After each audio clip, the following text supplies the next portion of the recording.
Are the NBA mock drafts all having the first round upside down? That's what the numbers say. We'll explain coming up on Locked on Jazz. Pow.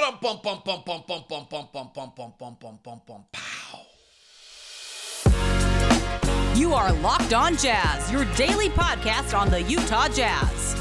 Part of the Locked On Podcast Network, your team every day. Hi, how are you? I'm David Locke, radio voice of the Utah Jazz, Jazz NBA insider. Locked on Jazz, your daily podcast in the Utah Jazz. Today, we continue to look at the draft through the numbers, but the numbers would tell you that 21 through 30 shouldn't be 21 through 30. I had to ask Leaf Tulane, our Locked on NBA big board, what's going on with that. We'll get some of his thoughts and look at 21 through 30 with some exciting numbers on some of these players that will fire you up. A thought or two on Lauri's military. Some good questions about the numbers this year have come in. We'll check in on the Suns' offensive rebounding. We'll do our lottery as well today. It is all coming up on today's edition of Locked on Jazz, your daily podcast on the Utah Jazz, giving you insight, expertise, geeky numbers, and hopefully making it way better to be a Jazz fan each and every day. We are free and available on all podcasting apps. Also available on YouTube. Please subscribe, hit the like button, hit the follow button, hit the bell button, hit all the buttons. And let us know and be a part of our Locked on Jazz community. We certainly do enjoy having you all there. You guys are great. Tip of the hat to the everydayers who are out there joining us each and every day. I know who you are, and you're asking some great questions. So thank you very much for doing so and being a part of it. All right. I think I missed some things that open like we usually do, but that's fine. You guys know what's coming. All right, here's, I want to touch on a few things. Some from, what a moment last night, by the way. At least at me. Phoenix is down 11 in the second quarter. It's still early. And you're like, and Draymond's getting suspended. And I'm thinking Golden State and Phoenix are both going to be done in the first round. I was like, Sacramento is going to play the Lakers. Clippers are going to play Dent. Like, holy smokes. It still could be wild. I mean, Draymond being out, Sacramento really has a chance. And then they've been so good, it's hard to imagine that they would lose to either this beaten up Memphis team or the Lakers, frankly, right now. And so it gets pretty interesting. Quick note on those two games last night. I always like to look at quantified shot quality, which tells you who got better shots in the game. And this is interesting. On the Clippers-Phoenix game, if average players had taken the shots, the Clippers would have shot an effective field goal percentage of 51%. Phoenix would have shot 46%. Now, Phoenix is always going to be this way because the amount of mid-range shots they took. But Phoenix had an unusual shooting night last night. Phoenix's shooting percentage was 19 percentage points better than what you would anticipate. So in a make or miss league, and Clippers were right on it, Phoenix only had 7 rim shots the whole night, 21 kind of floater zone, and then because of who they are, and I get it, they took 33 long twos, a crazy number, and they hit them at a really high rate last night. But that one's worth keeping an eye on, that their shot quality is so much worse than the Clippers, and the fact that they just got super hot. There aren't many passes being thrown in that game, if you haven't noticed. If you're watching that one, both teams are like, we all talk about passes and ball movement and this and that. Both those teams are not moving the ball at all. In the Knicks-Cleveland game, this I thought was interesting as well. The Knicks did not shoot it well. They had a really, really bad shooting night. But they're not getting good shots. Cleveland's getting 5 percentage points better shots than the Knicks are. And the Knicks are at 49% QSQ, which is brutal. And then they shot badly. And the Cleveland's at 54%, and then they shot well. So that gets you to a blowout. It was just a bunch of blowouts yesterday. But that one's those two things I think are worth keeping an eye on. To me, I guess my point is, when you look at the Knicks, they shoot 37% and 24% from three, and it looks like, oh, well, that's just a bad shooting night. They're not getting good looks either. You look at the Phoenix-LA game, and Phoenix shoots 59% and 42% from three, and you're like, oh my gosh, they just had an incredible shooting night, and that is true. They had an unnatural, incredible shooting night. So just keep an eye on that one. Lauri Markkanen has checked into his Finnish military requirement without any hair. And the pictures have been out, and I have received a bunch of emails I think largely from people in Finland, asking why I haven't commented on it. And I haven't, and I consciously haven't because I don't really know. I didn't get the chance to talk to Lauri about it. He seems perfectly comfortable with it. He seems perfectly respectful to the requirements of being a member of Finland country and being a citizen. And I don't really know what my comment would be. I'm not like overly proud of him because I don't think I know enough about the culture of what this means. And it doesn't sound as though he's doing something unusual. I don't think that he should be exempt. I don't think that athletes should be exempt from things that other citizens have to do. So I just have stayed kind of commentless, but not, I want to make this as clear. This is why I want to comment. Not out of disrespect in any manner to the importance or what it means to the Finnish community. I just didn't feel as though I had an expertise or a knowledge there where it was worth me making a comment that would be useful. In fact, I don't think I have, so I'll move on. But I just wanted to comment on that. Quickly, 2024 NBA draft, part of the collective bargaining agreement seems to be that you have to attend the combine. I don't know what that means. That probably means you have to do interviews and be weighed and have medical. But it probably does not mean you have to participate in the drills. All right, I want to get those things quickly out there. One note on the Draymond suspension. The Warriors are +7 when he's on the floor and -5 when he's off the floor. So that one does seem to be a fairly big deal. By the way, today's show is also brought to you by Game Time app. Create an account and use the code LOCKEDONNBA for $20 off your first purchase. Last minute tickets, lower price tickets, guaranteed from Game Time. All right, let's get back to our numbers. For those that are not an everydayer, everydayers know where we are. If you're joining in this week, I'd suggest maybe going back and listening to some of the other shows. We've taken 3 numerical looks, how someone finishes in transition, what they do in isolation, and what they do at the rim to determine athleticism of our draft prospects. Then we take playmaking, just pick and roll.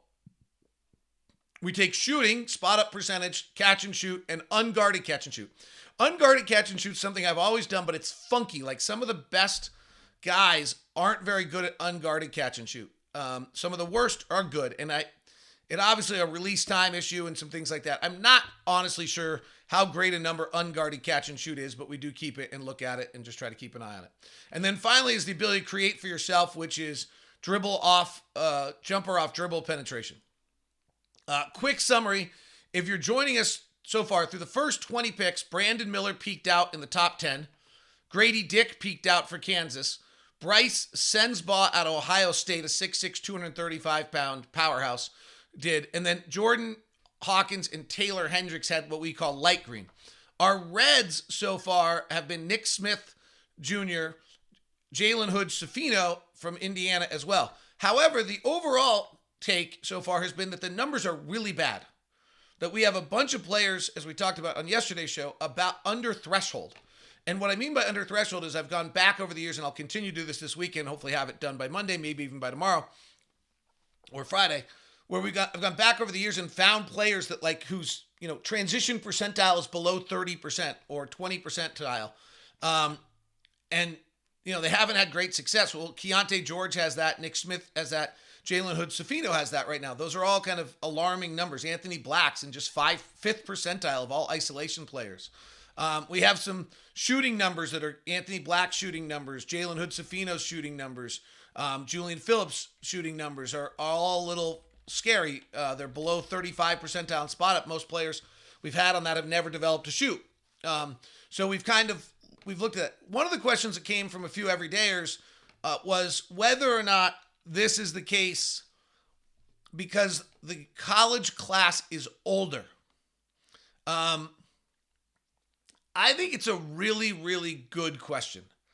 Because we have so many older guys, is it possible and that the numbers are less good because of the fact that we have older players playing because of COVID? So I think it's completely legit. I actually was talking to Danny Ainge for a minute yesterday, and he brought up the point that it actually made it harder on team chemistry. That some of these younger players came in, these other guys have been here for a while, made team chemistry harder for some of these younger players. It's a really, really good question. The one comment I would make on this is when the guy gets the ball in transition, and he's got to go finish. He either has the athleticism or he doesn't. When a guy gets a catch and shoot, he either knocks it down or he doesn't. Sometimes the beauty of basketball is on a designated slowdown isolation play, or just in that play, that some of these numbers actually can just grab whether or not you can get it done or not. And so I'm not sure, and I think part of these players are all young, like every single one of them is a freshman. The other thing I would say is on this, and time will tell, is that I think what we're looking for to be an NBA star is players who are able to make plays against older people, right? That's what you're trying to do. I don't want someone who's 22 can just score on 22-year-olds. I want someone at 19 who's so damn good that they're able to make the play. So yes, I think it's a really legitimate question. But on the other end, you know what? When someone just goes to the rack or just takes a catch and shoot or off the bounce shot, like either make it or you don't. And I'm not sure I care whether there's another extra 23-year-old on the floor. So I think it's a great question. I'm a little on it. How's that? All right, we will look at picks 20 through 30, and I really like some of these guys, and some of their numbers are fabulous. We'll have that for you coming up. Today's show is brought to you in part by our friends over at Intercap Lending, and that's our great friend Steve Carter, who I tell you all the time. I got an email about 7 days ago from Jake, who had said earlier, hey, I'm buying a new house and moving back to Utah. Can you hook me up with Intercap? So I sent him to Steve, and he said, thanks again for the referral. After dealing with a couple of previous lenders and becoming frustrated, Steve at Intercap was absolutely phenomenal. I reached out to him last minute when we were actually under contract to buy a house. He got us a way better rate and was able to get everything done ahead of schedule. Steve Carter is super awesome to work with, and I felt like he was always there to help answer questions or help us through the process. He gave us the best rate. Would 100% recommend him again, 5 stars. And that's from Jake Penrod. And that is what makes Steve Carter so great. And that's why I've been telling you about Intercap forever. And that's why it's my pleasure to have Intercap Lending as a longtime sponsor, and why Steve Carter is our own personal loan officer, and why if you're looking for a loan, you should talk to Steve. If you're going to do so, just email me at dlock09@gmail.com. That's dlock09@gmail.com. I'll set you up just like I did with Jake. If you don't want me in your personal business, I totally get it. So let me give you Steve Carter's number then, so that you can just reach out to Steve directly. But make sure you tell him you're Locked On Jazz to get the Locked On Jazz corporate discount. 385-800-8528. That's 385-800-8528. Intercap Lending, NMLS number 190465. For more information, visit intercaplending.com. Today's show is also brought to you by Ultimate GM. This is what's carrying me through the offseason, and I'm having so much fun with it. Ultimate GM, it's literally like a fantasy game or the old EA Sports where you play by yourself. It's just absolutely play the franchise mode. It's the coolest game. It's super fun. You're dealing with challenging personalities, hiring coaches, trading players, making the right draft picks. I can't get all my numbers in on all the picks. I need to know the catch and shoot numbers on all the guys. It's super fun. So get it done. Ultimate GM. Here's the deal. We also got a 100% free boost for you for your franchise using the promo code LOCKEDON in the game score. So make sure you check it out. To download the game, just visit probasketballgm.com, scan the code, or look it up at the App Store. That's probasketballgm.com. Ultimate Basketball GM. Start your dynasty today, and remember, Locked On gets you that 100% free boost for your franchise. Thanks so much for making Locked On Jazz your first listen of the day. Tomorrow we will look at the projected second round draft picks and see if there's any gems. Friday on the show we'll do Ask LOJ, so make sure you send me in your questions on Twitter at #AskLOJ. It would be great if we didn't have to use Twitter, but we'll figure it out. All right. Thank you very much for being an everydayer. All right, here we go. So we did not get number 20 done last, which is Leonard Miller out of G League Ignite. He's 6'9", 195. He is a great transition finisher. These are G League numbers. He's in the 89th percentile. Comparative scoot was in the 26th percentile. So Leonard Miller is an elite transition guy. He was on 124 attempts in transition. He's not great in isolation, and his isolation score rate's not great. He did have 288 rim shots, which is a crazy number, and he was 77% at the rim.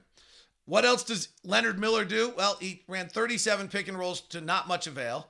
He was an average spot-up shooter in the 54th percentile, but on catch and shoots, he drops to the 29th percentile. And his off-the-bounce jumper is at 34th percentile. So Leonard Miller, G League Ignite, 6'9", 195 against older players in the G League. But not a lot, but elite athletics numbers or functional athleticism. What I think is important about these athletic numbers is they tell you whether you have functional athleticism. In other words, you can have a lot of jumping in this, but if you can't finish at the rim, it doesn't matter. If you can't beat people in transition, that's where athleticism plays in. So that's what I would call functional athleticism. All right, the projected 21st pick on I think I was using CBS just because it cut and paste well. Trey Alexander out of Creighton. He's a sophomore shooting guard, 6'4", 190. He's only 23rd percentile in transition, and he's only 53rd percentile in isolation. But at the rim, he took 92 rim shots, and he's only in the 42nd percentile. So his functional athleticism does not peak out. But the rest of this gets pretty interesting on Trey Alexander, sophomore shooting guard. In the pick and roll, he ran 146 for a shooting guard. That's a lot. He was in the 83rd percentile. On his spot up, he's in the 92nd percentile. The only guy who's been better so far in the numbers we've run is Jordan Hawkins. So he's the second best spot up shooter we've had on 135 attempts. His catch and shoot overall is in the 90th percentile. Only guys better have been Bryce Sensbaugh and Derek Whitehead have been better, but he's in the 90th percentile. His unguarded is not as good, as I tell you happens. His off-the-bounce jumpers in the 74th percentile. Only guys better than that on the off-the-bounce jumpers were Bryce Sensbaugh, Grady Dick, and that's it. Those are the only guys better than him on, and he took 125, which is the fourth most of anyone. So Trey Alexander, Creighton, does not peak out on athleticism. Again, these are guys I've never watched.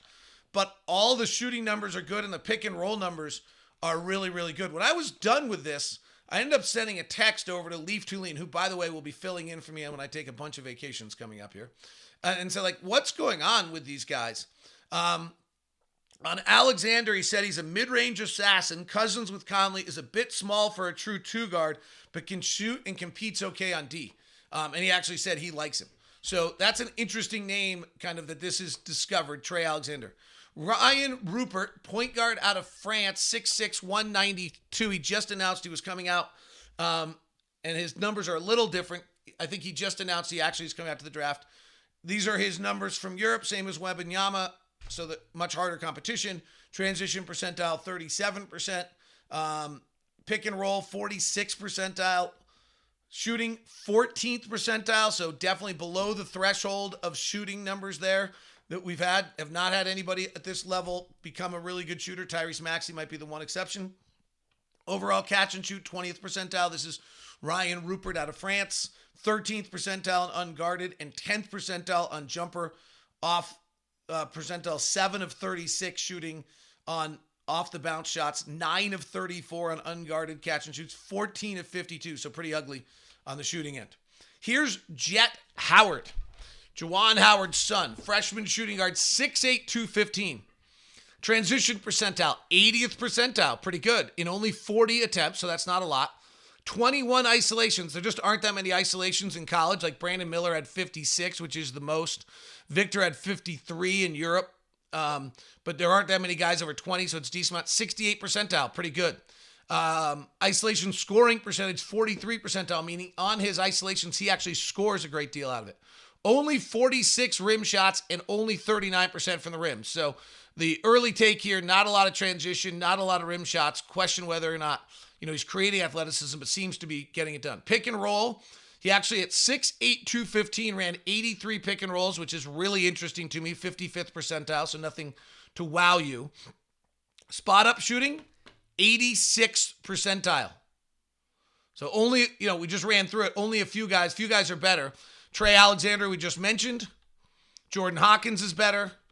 Cam Whitmore was better. Brandon Miller was better on their catch and shoot percentile than Jet Howard at 86 percentile. Overall catch and shoot, that was spot up. He had 134 spot ups, which is a lot. Overall catch and shoot, 75th percentile, not as wowing, but impressive. He took 153. 65th percentile in unguarded. This was impressive. Off the bounce shooting. Took 97 off the bounce shots at 6'8". Pretty impressive. 79th percentile. Only guys better. Bryce Sensbaugh, Ohio State. Grady Dick out of Kansas. Otherwise, he is the third best off the bounce shooter.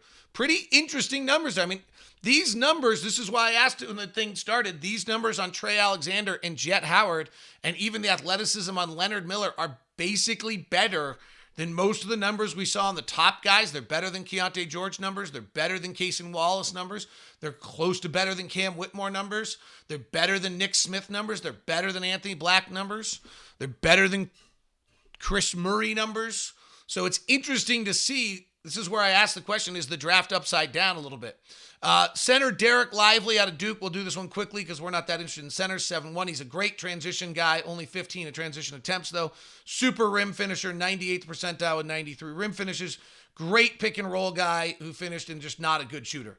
2 of 13 on catch and shoots. He's a big guy. 1 of 12 on unguarded. So for that center. Julian Strother, I think is how you pronounce it. Gonzaga, junior, a little older. 6'7", 205. He's the first, he and Chris Murray are the first juniors we've looked at in this process. He's in the 84th percentile in transition out of 87 attempts. That's good. Frankly, only guys that are really better. Lively's better. Leonard Miller's better. Taylor Hendricks is better. Grady Dick was better. Jerice Walker was better. Amon Thompson high school numbers were better. That's it. So not a lot of guys better than 84th percentile at 87 attempts. Did not run any isolation. 102 rim shots, a very average rim percentile finish. He did run at 6'7", 205. He ran 102 pick and rolls. And it was in the 77th percentile as a pick and roll guy. The only people better, Trey Alexander out of Creighton, Grady Dick out of Kansas in 37 attempts. And that's it. Nobody else is better. That's interesting to me. That his pick and roll at 77% for Julian Strother is that high, third best of any guard we've seen so far. And again, you have the size here at 6'7", 205. Scored on 41% of his pick and rolls. The only guys that have been higher than that were Anthony Black, whose personal score rate was 42, Grady Dick at 43, Leonard Miller of the G League on 37 attempts, 43. So he's he's a just pure athlete. And Strother at 41. Spot up shooting, 97th percentile. So he and Jordan Hawkins are the two best shooters in the group.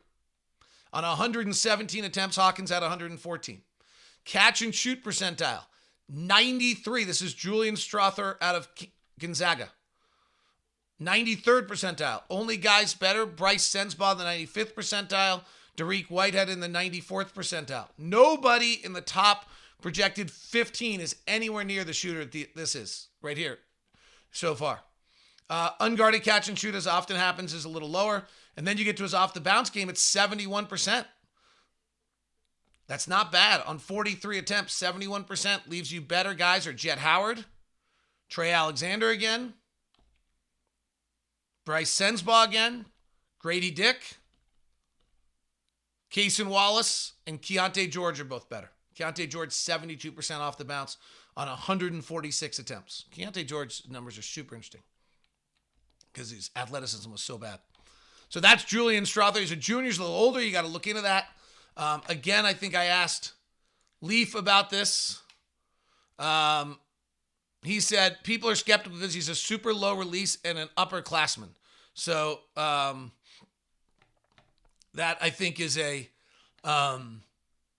again, these are just numbers. He's older. You got to keep an eye on him. You can't just buy in. This is a piece of the puzzle. This is a way to find out about these players when we haven't watched them. And that's really what we're doing at this point. All right, we'll look at Amari Bailey, Kobe Buffkin, Jalen Wilson, and see if we can get all the way to 30 as we continue here on Locked On Jazz today, our NBA draft look. And then if we don't get to them, we'll get to them tomorrow. We'll run through. And I'll just for tomorrow, we're just going to highlight guys that are post 30 that are interesting to look at. Today's show is brought to you in part by our friends over at Game Time. Game time, last minute. You're looking for tickets. You got to find a way to get in. It's something you got to see. Well, Game Time is the app that's there for you, and they have made it super easy and awesome. Let me tell you a little bit more about Game Time and how they've made it super easy and awesome. First off, photos from all your tickets for all of your spots. In other words, when you're there, you look and you get to see the images before you buy of where your seat's going to be. 2, you buy your tickets in a matter of seconds, 2 taps, and you're set. 3, tickets are sent directly to your phone so you never have to dig through email. Snag the tickets without the stress with Game Time. Download the Game Time app, create an account, use the code LOCKEDONNBA for $20 off your first purchase. Terms apply. Again, create an account, redeem LOCKEDONNBA for $20 off. Download the Game Time app today. Last minute tickets, lowest prices, guaranteed. It's Game Time, the answer for your ticket needs. Thanks so much for making Locked On Jazz your first listen of the day. Thank you for all our everydayers who stop by and join us on an everyday basis and are a part of the program and tune in. And if you're looking for a second listen, Locked On NBA Big Board's a pretty good one for you to catch up. I mentioned earlier, I've got a bunch of little vacations, not actually little, I got a bunch of big vacations coming up. I'm excited. And Leaf Tulane is going to fill in rather than just having the show be dormant. Too important a time for the Jazz franchise and where we're heading. So Leaf, who hosts Locked On NBA Big Boards, a college basketball expert, is going to step in and do the show for about 3 different weeks between now and July and carry you guys to the draft. Probably give you better insight than I do as well. So he's really talented, young up-and-comer. Did the Ogden Raptors play-by-play, has been on our broadcast staff the last few years, and he's going to fill in. He's been on the show a bunch of times. We'll probably have him on the show next week to talk about what the numbers have told us about these draft prospects. All right, let's continue down some more draft prospects, and then we'll do our lottery. Amari Bailey, UCLA, shooting guard, 6'5", 185, freshman. 84th percentile in transition. I mean, this is incredible. These guys, low in the draft, or lower, post 20, all are like elite transition finishers. Contrast that to like Cam Whitmore was in the 65th percentile, Keondae George was in the 18th, Kaysen Williams in the 28th percentile, Anthony Black in the 49th, Nick Smith in the 19th, Jalen Hood-Schifino in the 19th, Dariq Whitehead in the 28th percentile, and then you start to get here, Ryan Jet Howard, Derek Lively, Julian Strawworth, Amari Bailey, Kobe Buffkin, all 80 percentile plus at in transition finishing, which to me, I find super interesting of like, how is that? Why is that these guys are not being thought of, because that functional athleticism that they have is pretty darn good. All right, so let's run through. His isolation percentage, he only had 17. Again, there aren't a lot, but he's in the 75th percentile, so that's pretty good. His rim shots, he took 123, which is nearly the most of any college player, and finished at 66%. He ran 79 pick and rolls, was not particularly good at it, 38th percentile. That's really low. On those, he scored 33%. His spot-up shooting, not good for Amari Bailey, 33 percentile. That actually gets into the danger zone. Now, what's interesting is all of a sudden you go to his catch and shoots, and he's in the 77th percentile. So he had 109 spot ups and didn't shoot him well. He gets to his catch and shoot, and he's actually half decent.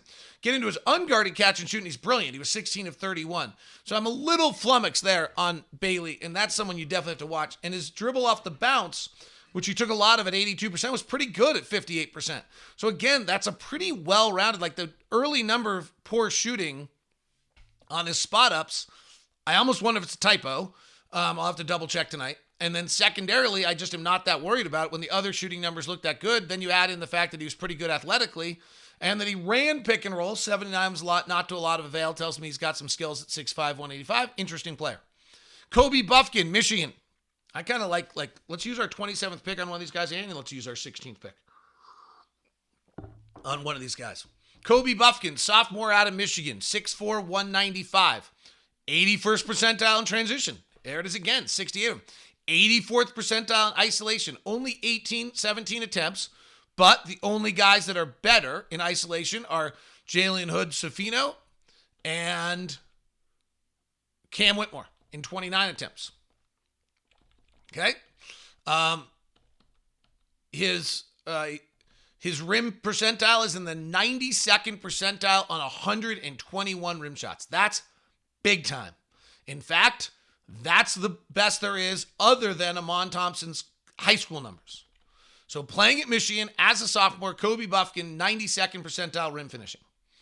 Pick and roll ball handling. He ran 157. He's in the 72nd percentile. All right. Like, you got my attention now.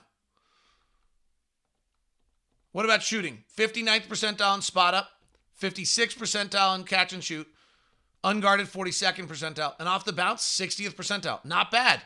107 attempts. Again, like, why? Why is he projected 27th? Sophomore, elite athleticism, best rim finisher there is, well above average, high level pick. The only guys pick and roll better than the 72nd percentile that are in this draft are Julian Strother, Trey Alexander,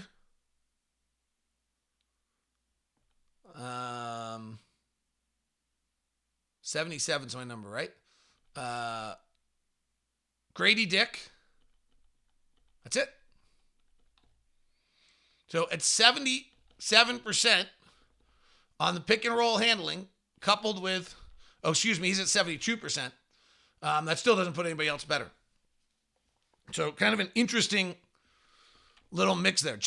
Let's go to Jalen of Kobe Buffkin. Again, I texted Leaf and I said, what's up with this? Buffkin's a draft Twitter darling, rightfully so. Took a huge sophomore leap. Not a great true shooter, but improved drastically as a facilitator, defender, and more. Okay, he should be. Like, the numbers, love him. Jalen Wilson, Kansas, junior, 6'8", 225. So he's big. Now we got a big 6'8", 225. We got a junior. Transition only 37th percentile. Isolation 53rd percentile on 35. Rim finishing 193 rim shots, which is a ton, but only 54th percentile in finishing. He ran 157 pick and rolls at 6'8", 225. That's pretty interesting. 77th percentile. We just did that. There's only two guys better, Trey Alexander and Grady Dick. That's eye-opening at 6'7" in a league where everyone's getting bigger. Again, why is he 28th? Spot up shooting, 56th percentile. Catch and shoot, 43rd percentile. Catch and shoot unguarded, 59th percentile. And then you get to his off the bounce shooting, and the kid hit 82 percentile on his off the bounce shooting, 44 of 106 for Jalen Wilson out of Kansas. The only kids better or equal, Bryce Sensbaugh at 82% as well, and Grady Dick at 96 percentile on 89 shots on the off the bounce shooting. Are better than his 82%. And Jalen Wilson is thought of as the 28th pick of the draft. Mesmerized last night as I ran these numbers. Didn't ask that. Didn't just keep peppering Leaf with questions. I didn't get him. Now that one might be again. He's a junior. He's older. But certainly interesting to me that you got these guys. They're doing it. Final one we'll look at is Colby Jones, junior shooting guard, 6'6", 205, out of Xavier, 74th percentile in transition with 111 transition attempts. That's a ton. That's pretty good. Not much in isolation. 156 rim shots, 70th percentile. Pick and roll percentile for Colby Jones, junior, 6'6", 205, 88th percentile. The best we've seen other than Grady Dick on the pick and roll on 123 attempts. Scores at 46%, the highest individual score rate of any player in the draft.